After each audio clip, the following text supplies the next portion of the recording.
So we created this community about a week ago, the Gaming Startup Collective.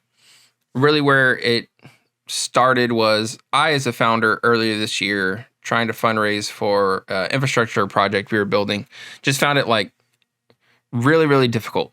Partly because the market's tough right now, and partly because I was making a ton of mistakes.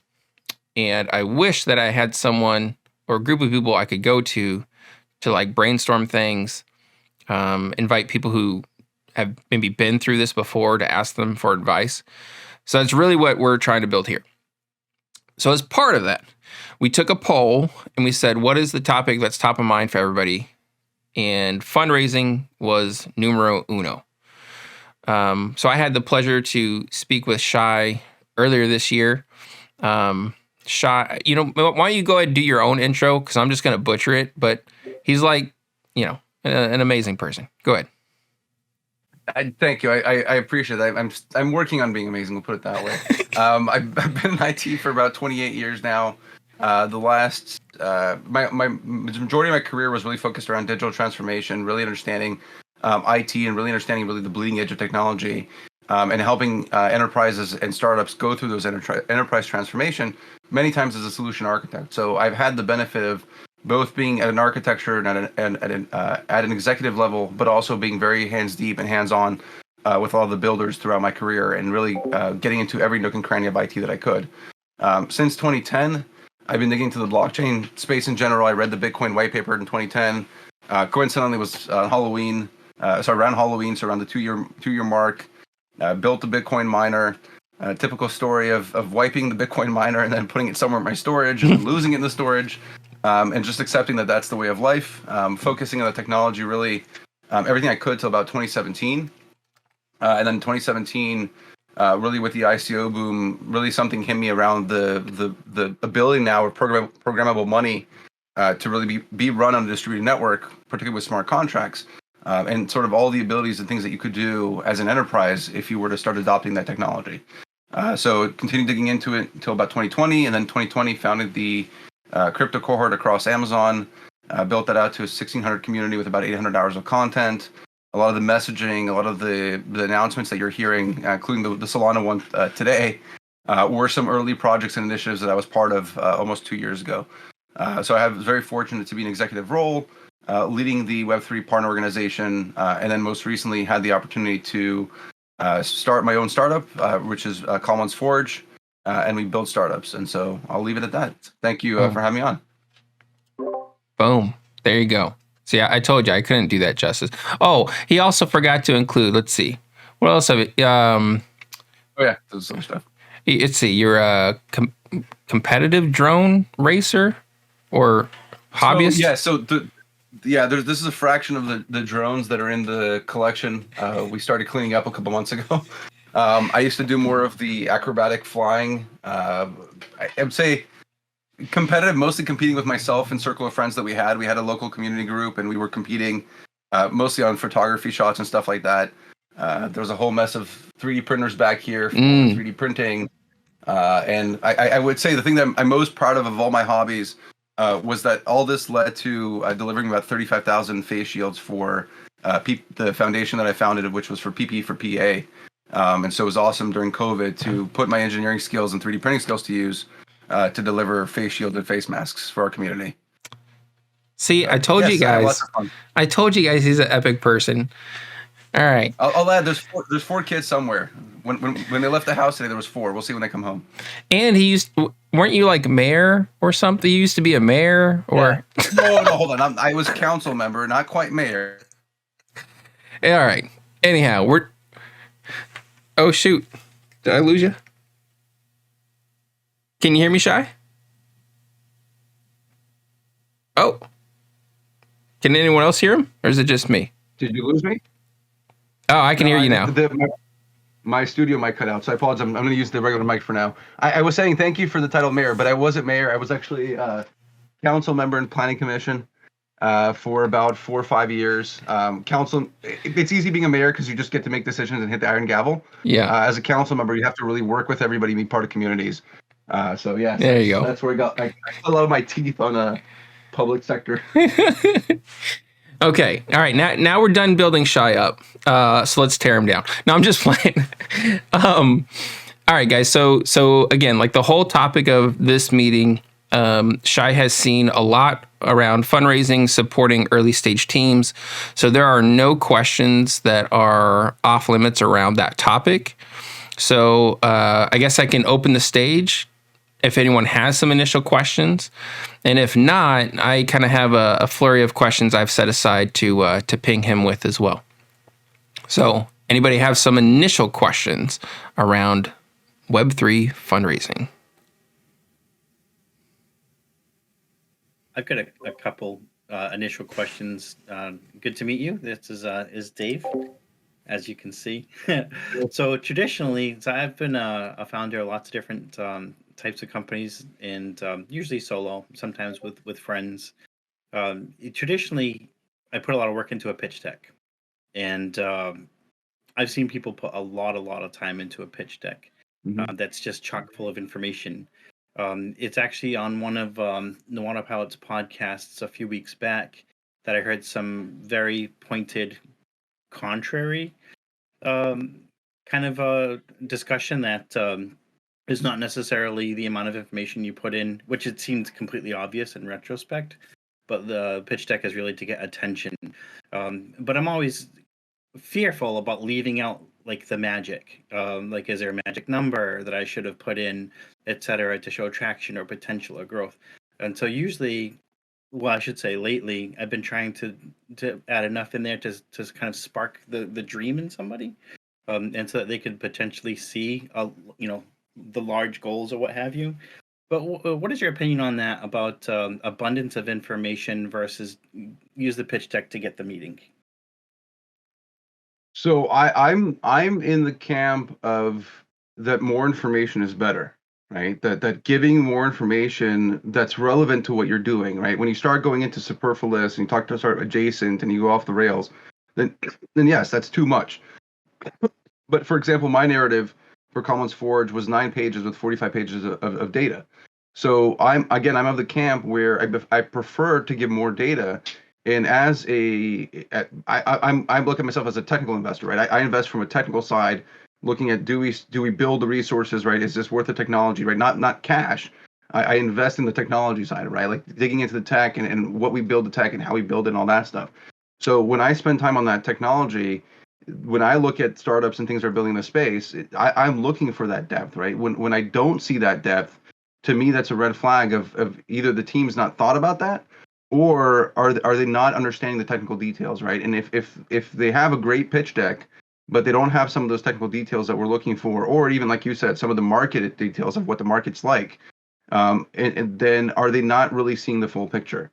There are a lot of investors though that do just want the bare minimum, right? They just want to know who they're investing in, what they're investing in, and when they'll get the return back. And that's all they want. And if you have those 3 slides, they're fine. You may get the money from them, right? You may not want those kind of investors, right? Those type of investors, ones that tend to be more in the business, right? They tend to hold you to those dollars amount more. So it's also about what type of investors do you want? Do you want investors that are there for a long run? Do you want investors that are there for a quick exit? Are they there really to help you build out the additional products, right? Like, are you looking for them to be your not necessarily your gatekeeper, but really, let's say, enabler to take what you're building and then go put it into a whole bunch of other different products and solutions, right? Their portfolio and their portfolio's portfolio. That's the kind of investors that I like to work with. Those are the kind of people, the VCs that I like to collaborate with, because they are the ones that understand that this space is nuanced and that this space requires that depth. And they're the ones that really put the due diligence and ultimately push out the better product. I find that the ones that are in there for the quicker hit, looking for the shorter context, they don't really care about the quality of the product. They're just looking to make a return. So long as it makes a return in the short term, they're happy. So hopefully, Dave, that answered it. I went about kind of a couple different angles there. No, you did. It spoke a lot to know a little bit about the investor. From a technical side, knowing that is tremendously helpful, actually. So Yeah. I guess the follow-up question, and based on what you said at the end about investor wants a return, it's Web3. Sometimes investment options include, people buying tokens. And a lot of the people I think in this gaming, well, are Web3 gaming people, where sometimes a gaming token can be involved. Mhm. So, initial thoughts on that? Maybe not initial, but thoughts on that token versus seed round investment? The challenge I have in that is my sort of decision tree starts based on where you're domiciled as a citizen, because I think that's the biggest challenge that I found is that if you're in the US and you go down the route of a token, you have to be really careful and follow all the crowdfunding SEC Reg D instructions, and you have to follow everything to the letter of the T.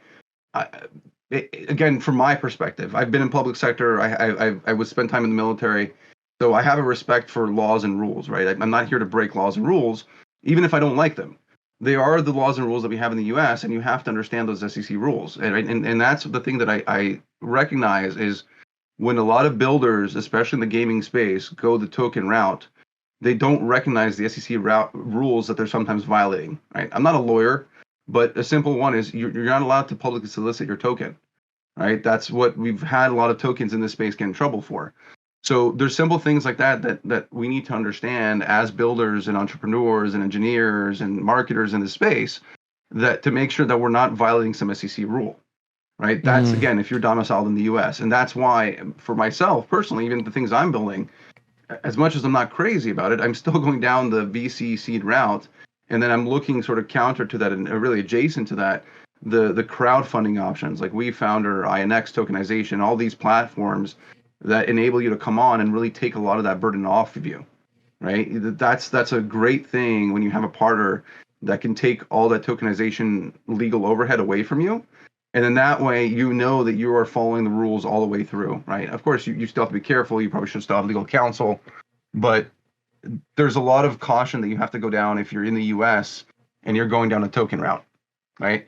Now, Yeah. you can have the approach of, okay, then I'm going to go to a different country and I'll start in a different country. Yeah. Wonderful. If you can do that, by all means you can. I'm trying to convince my family to do that too, right? Go to Malta, go to Malaga in Spain, or Portugal and Lisbon, right? Go to Belize, go to New Zealand, a lot of other countries where they're much more open to a lot of things that we're building, where when you launch a token, you have much cleaner cut rules as far as what you can and can't do. So you're not sort of in this playing limbo of am I violating the rules or am I not? You kind of know, are you violating the rules or not? Yeah, it seems like there's you're waiting for the other shoe to drop, pretty much, not knowing what the regulation landscape looks like, even if you don't blatantly, do a public token offering and all that kind of stuff. But also, it feels like when you do when you do sell a large amount of token to an investor, that's happened to me before in the social token space. I was heavily involved with Rally, for example, with a gaming token. And it was a date in the future where investors were able to cash in their tokens. So that was like always looming on the landscape, knowing that that was going to affect the whole economy. So I feel like that's still a major kind of negative downside to doing a token deal like that.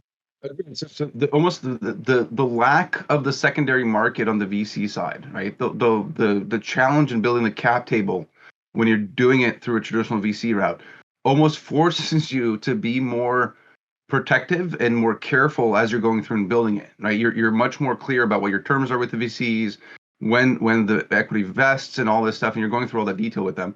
I find that on the tokenomic side, even though we already have boilerplates for decent tokenomics, there's a lot of products that are still released with really bad vesting schedules, really bad equity models that ultimately ends up with a broken cap table. And the product may be fine, but from a business side and tokenomics, they've destroyed themselves.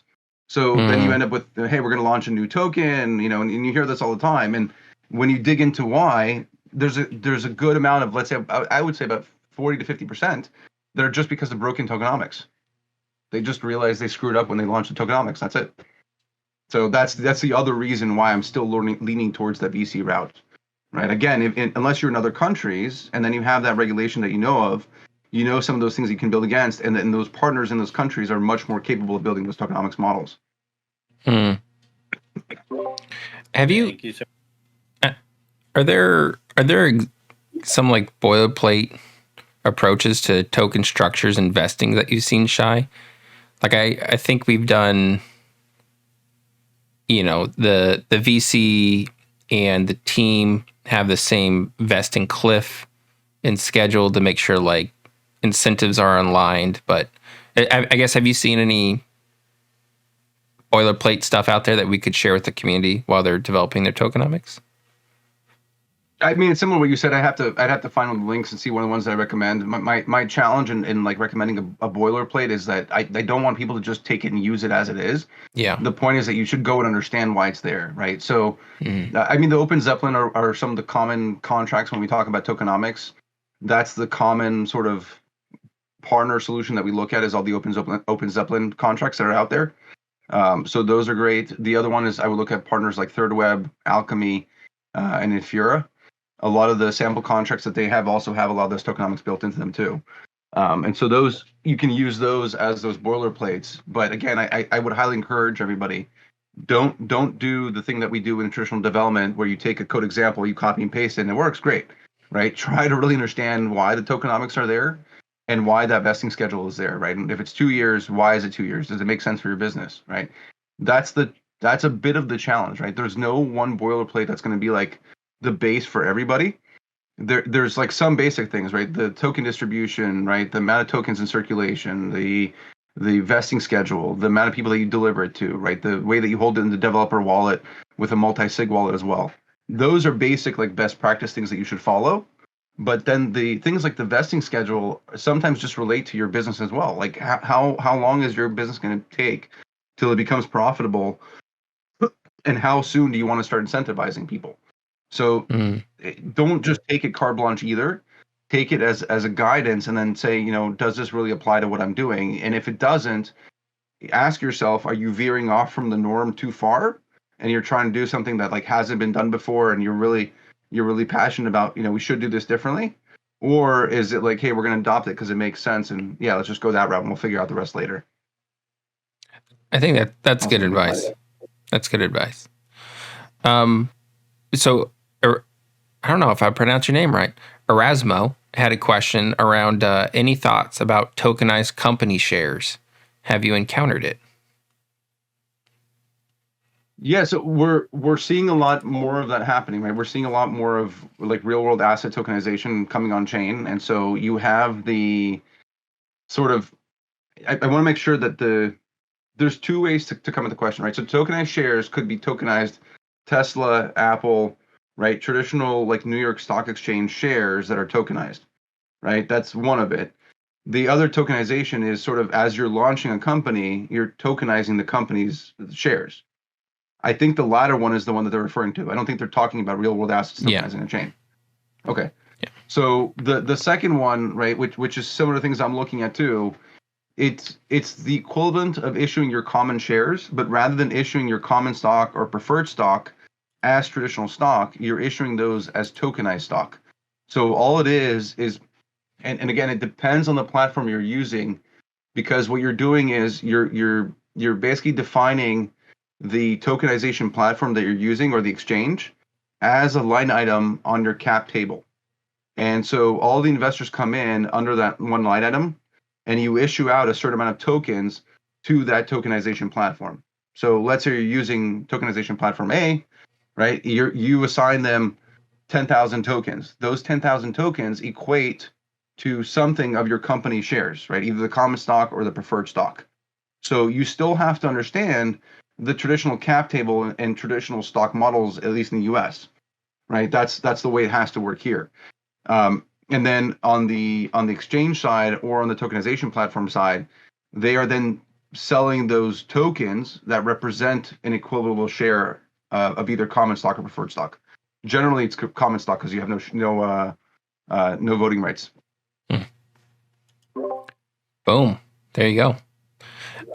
So sorry, Chris, I didn't mean to talk over you. You were going to ask. So Chris has a couple questions. He said, I've heard that good pitch decks shall answer 3 questions: whether the world needs the product or if there might be a need for it at some point, whether this team can complete it, and whether it's financially making any sense. What do you think about that? Are there other things that we should consider or write down? So, I mean, to me, two is easy, right? The second one is the easy one, and you have to. I don't see enough time spent on that, right? You should in your pitch deck talk about your team and like your background and the value that you bring, right?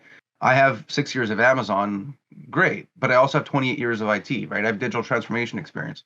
I have solution architecture experience, right? I've been in business leadership meetings. So a lot of those things that's hard to just put on a pitch deck, right? You have to think through how do you phrase that, right? How do you put on there your value, right? How do you give like a little bio that doesn't just say former Amazon and that's it, right? I mean, like I Mm, could put former Amazon and I'd have credibility, sure, but I could also put former Navy. I could put former Deloitte, right? Any of those add credibility. But the point is, you don't use your employer solely as that credibility, right? It's your work at that employer that is your credibility. So what did you do when you're there, right? That's what I think a lot of investors want to see when they're looking at the team. They're kind of a lot of things I'm seeing from VCs now are, yeah, we get that you were at Amazon, or we get that these people were at Facebook or some other FANG company. What did you actually do there, right? So they want to know a little bit more than what we've been giving them traditionally. But again, I think that's pretty straightforward. The financially making sense on the third one, that is a general challenge, right? Because a lot of the numbers you're using are going to be hypothetical numbers. They are going to make sense based on the picture that you present. So if I take your numbers, yes, it certainly can make sense, right? You said there's 10 million gamers are coming on board. You're serving a niche market of RPG games or first person shooters. You're creating new NFT model and tokenomics models that weren't there before. So yes, it financially makes sense. But maybe as soon as I start tweaking some of those variables, it's not a million gamers, it's only 1,000 gamers, and you're not going to charge $50 a month, you're really going to charge $10 a month, then all of a sudden that model breaks. So that's been my challenge in general, is that this space is so new. And a lot of times when we're in the very early stages, it's about customer acquisition. It's not so much about customer retention. I think we spent a lot of time, especially in the pre-seed and seed, thinking about retention, right? How am I going to keep customers around for a long time? I know in gaming, of course, it's important, right? You're talking about content. You want to have a good content that keeps people around. But the financially making sense for a lot of investors in the pre-seed and the seed round is about eyeballs. Can you get the eyeballs? Not so much can you retain them, can you get them? Right? Is your game doing something unique? Is it coming up with some unique story? Is there unique artwork in there? Is there unique gameplay that hasn't been seen before? And that's what's going to get new people to come over. They may get bored after 2 months because it doesn't have that long-term retention. That's kind of okay, right? Some investors are okay with that, so long as you can clearly talk about how you're doing customer acquisition, right? Because that's their important part. So that was the two easier ones. Any comment? Then I'll get the first one. no, go ahead. I don't want to interrupt your flow. Keep going. So with the first one, right? When you think about the need for the product, right, or is there a need for it at some point? That's the one I honestly find the hardest to get a clear answer from an investor, because the problem is it's all based on sort of what niche market they're in and where they're currently investing in, right? So I talked, for example, with a good investor that doesn't invest anything in blockchain at all, but they have a lot of investments in real estate and in med tech. And I went through our portfolio. I talked about what we're building. I talked about how we're building it, and they said, yeah, could care less if it's built on blockchain. Why did you even start telling us it's blockchain? You should have told us that these were real estate solutions, and we would have happily invested. Now that you said that they're blockchain, we're considering, we're second thinking it.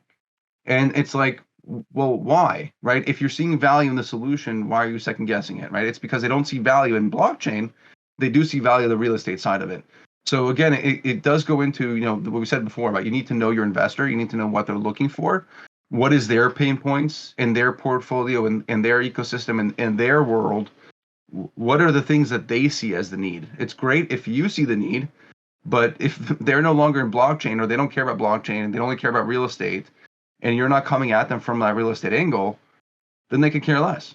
So the challenge, I think, as founders, right, when it's phrased that way, right, our product is our baby, and we look at it and we're like, everybody needs it, right? Our baby's so awesome, it's so cool, we're doing something so unique, everybody needs it, right? And it's so easy for us to find like different use cases, but for the investor that's sitting on the other side of the table, in general, they're looking at it and saying, I've already seen this before.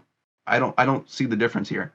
So when you articulate the real uniqueness of what you're doing, that's where that real value is, right? So it's not so much about whether the world needs your product. It's a little bit of that need at some point, right? It's that uniqueness to be able to say, hey, we are doing something that's unique today, and we are going to continue doing something that's unique because we know that what we're building is new, right? It's novel, it's different. We're not doing things that everybody else is doing it. And if you're doing things that, one or two other people are doing, that's fine, but you're not following the mainstream and the main content there, right? Mm. So it's a tough one. I would say my general recommendation is investors find value when you're really passionate about your building and you have a personal story of why you're building it, right? For example, I have a decentralized version of Monopoly that I want to build. When I talk to investors about why I want to build it, I flat out say my nephews will not play the Monopoly against each other. I cannot get them to sit and play Monopoly together. So by building a decentralized version of Monopoly where the economies are completely separate but also can play together, my nephews will now play together. Investors are like, oh, you have a personal reason why you want to build this. There's a personal endeavor of why you're going down that path, right? So that's my one recommendation when you're thinking about that first one. That's super cool. If you need any testing of this Monopoly, let me know. Happy to grab my kids and we'll give it a whirl. We'll get there. So I had a piece of advice that I tweeted out yesterday.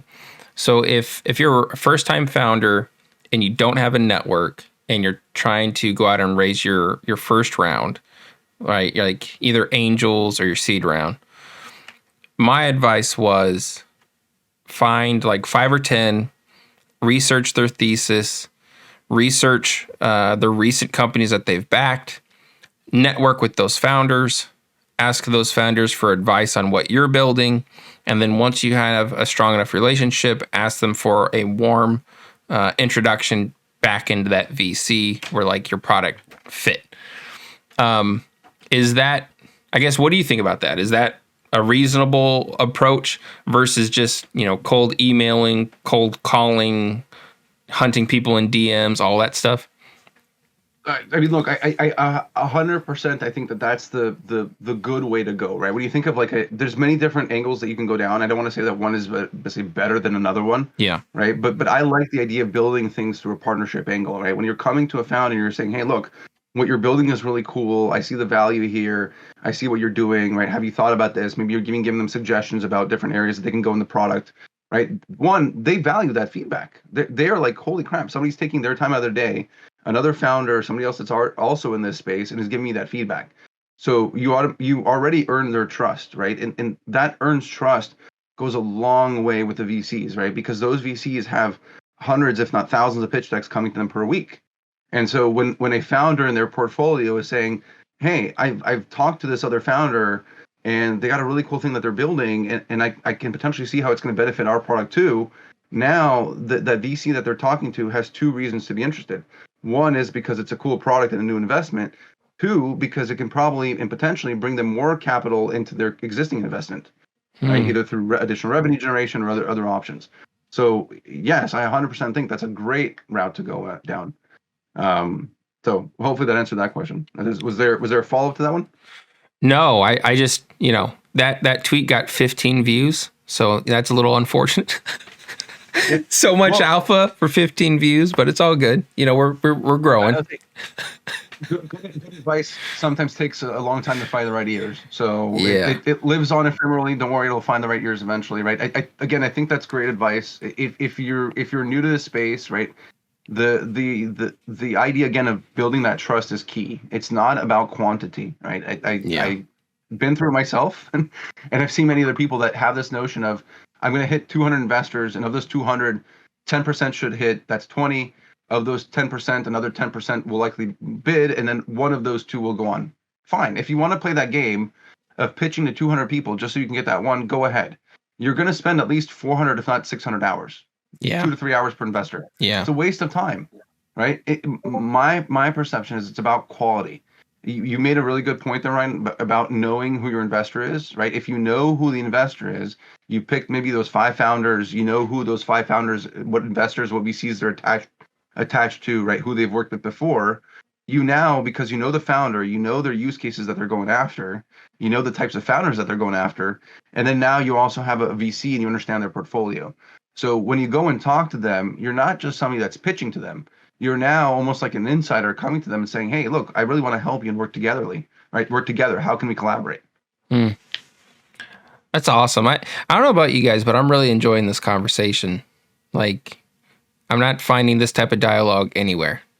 And I'm in a bunch of communities, nothing against them, but I just think that there's not enough structure around like bringing people who are new and learning to people who have done it before and could provide the advice.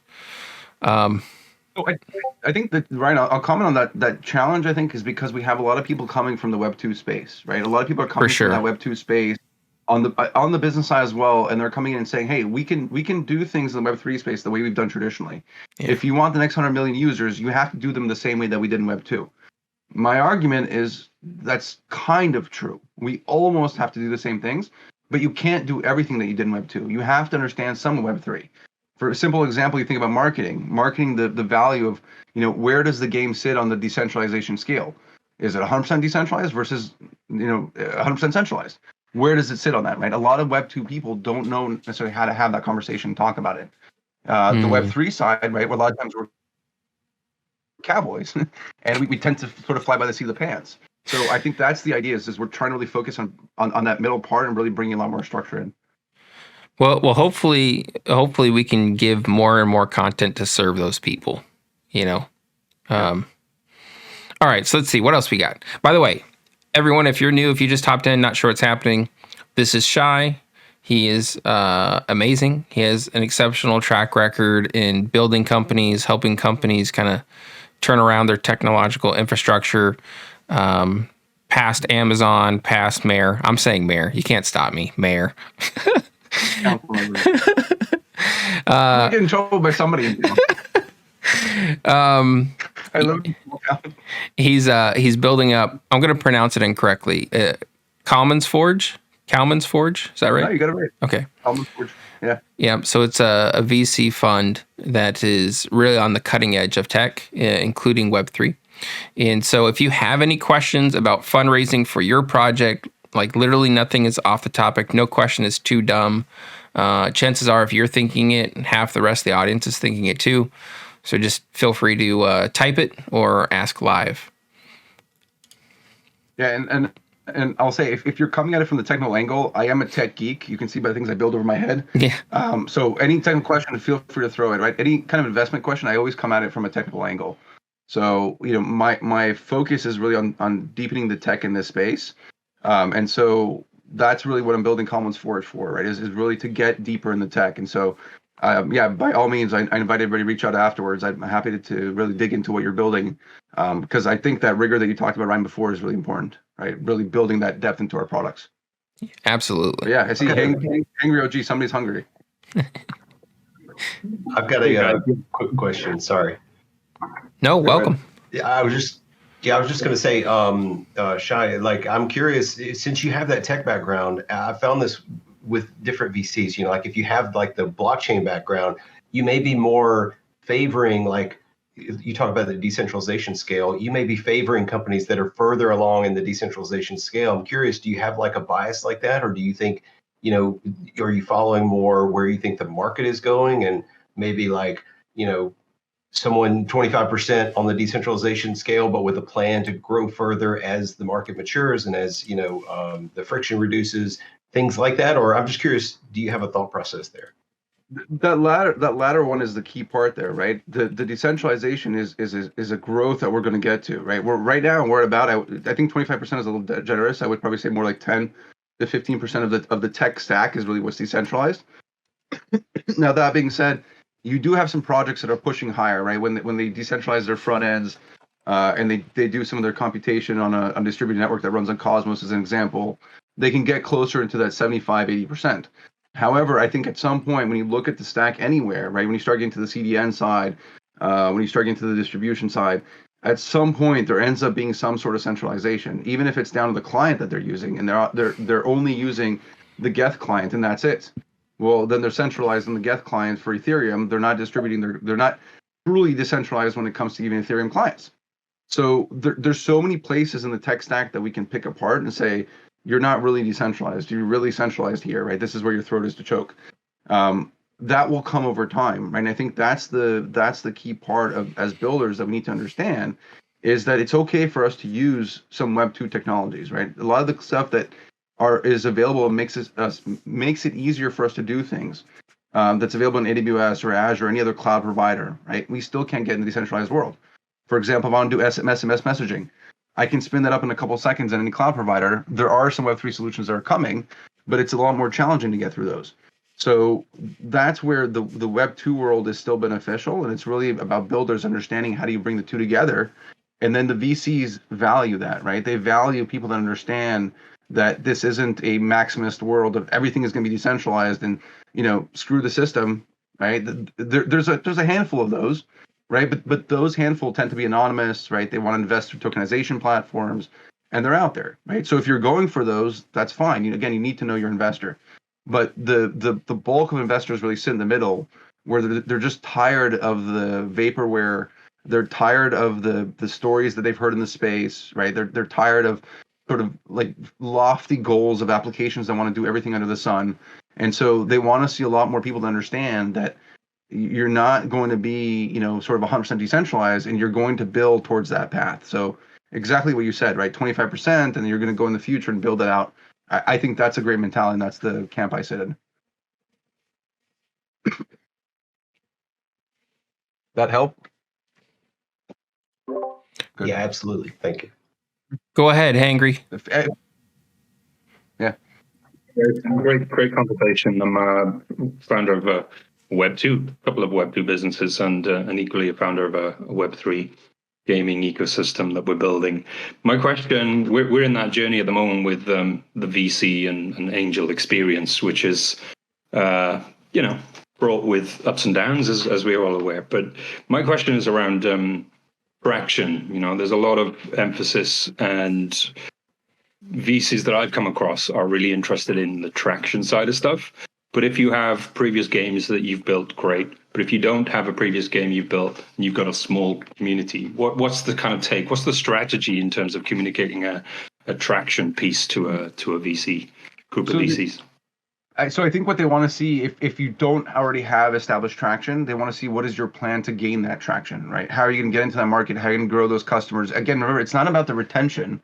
So they're not necessarily asking about how you're going to retain those customers, right? They're just asking, what are you going to do to get those customers, right? So how are you going to target if your demographic, they're looking for things. Have you identified your demographic as an example, right? So you're targeting 18 to 25-year-olds.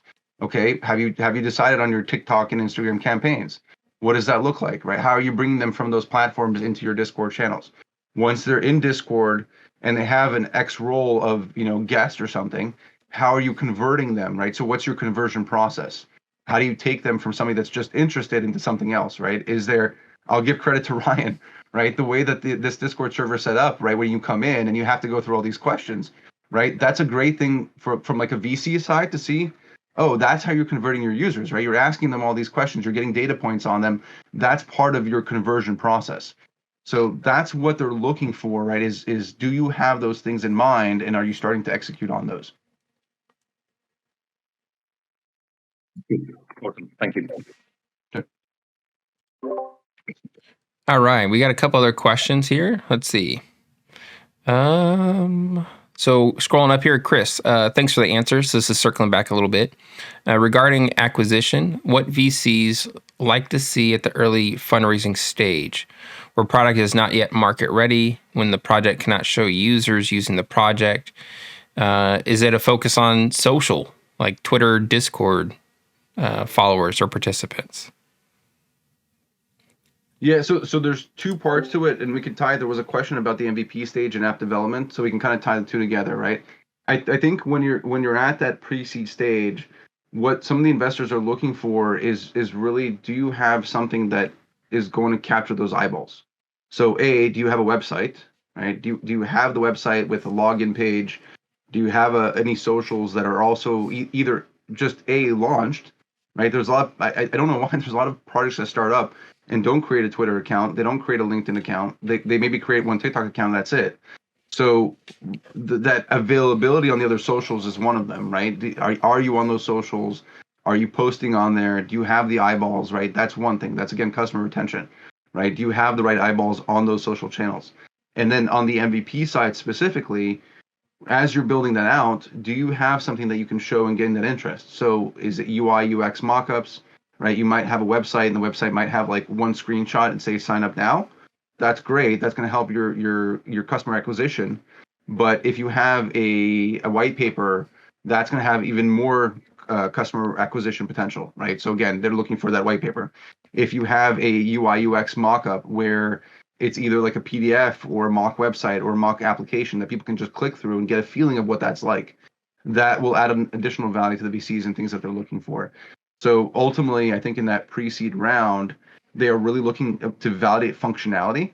So if you think about it, right, you're coming to them, you're pitching to them, you're saying my game and my app can do all these really cool things. My team can really do all this. You know, I can show you that the world really needs this idea. And they're like, okay, prove it, right? So now the prove it is that functionality, right? You said your game has this really cool, unique feature. Okay, how can you prove that it really has that unique feature, right? Maybe it's a staking mechanism of some sort. And when people stake in your game, that staking causes a mutation of your character or something, and all of a sudden they start mutating at a rapid pace. Okay, what is that? How does that rapid mutation affect the gameplay? That sounds like a unique element to your game that's tied specifically to that tokenomics, which is what you're saying is your unique selling value in your proposition. So what does it actually look like in the game, right? Show me some screenshots of what it might look like. All right, so I hopefully that was answering the question, but I'm happy to elaborate there.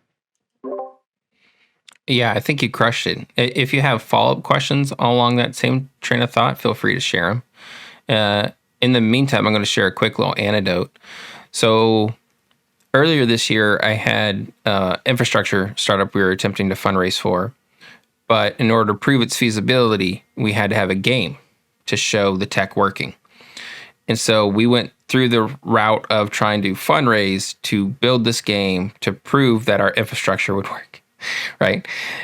So at that time, either because they just didn't want to say no and be rude, the response was, you need to show that you can build an early version of your game and that you can get people interested enough to come in and play it. And then once you check that box, come back to us and then we can talk. So for our startup, it ended up we're still working on it on the back end. The engineers are kind of doing their thing, but I'm not, quite technical.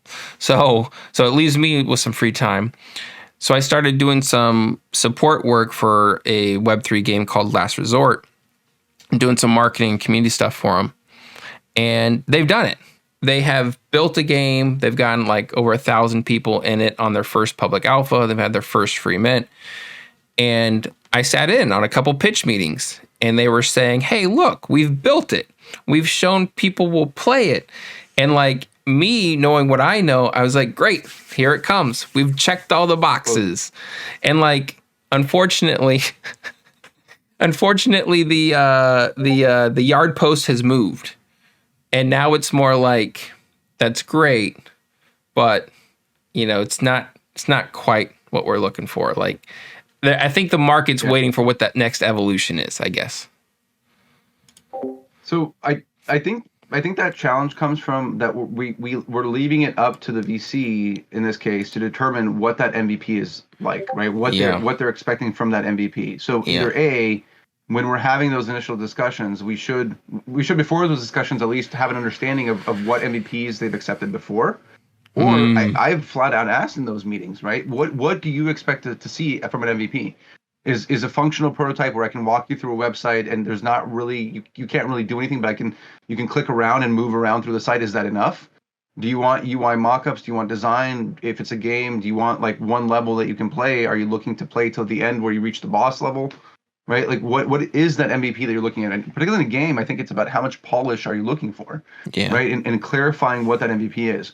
The other route to go, which I prefer and I like, is you decide what that MVP is, right? And find the investors that align with what you believe is an MVP, right? If you're looking at your game and you think man, I got some really cool idea. Okay, well, what do you need to do? What do you need to build to prove out that idea? Because it's that idea is what makes you unique. All the other crap you have, your login menu and your Web3 wallet, all that other stuff is stuff that we've seen before. And we're like, okay, great. So another wallet, whatever, right? You're doing a wallet uniquely in your game, whatever. Fine. What is your unique value that's in that game that makes it really unique? And how do you go and prove that value? So for you, screenshots may be enough, right? A walkthrough of the game might be enough. One level might be enough, right? Whatever that is, I think we should be dictating that to the VCs, right? We should be saying, look, this is what we have today. is this efficient for you? If it is, great. I'll happily walk you through and I'll show it to you.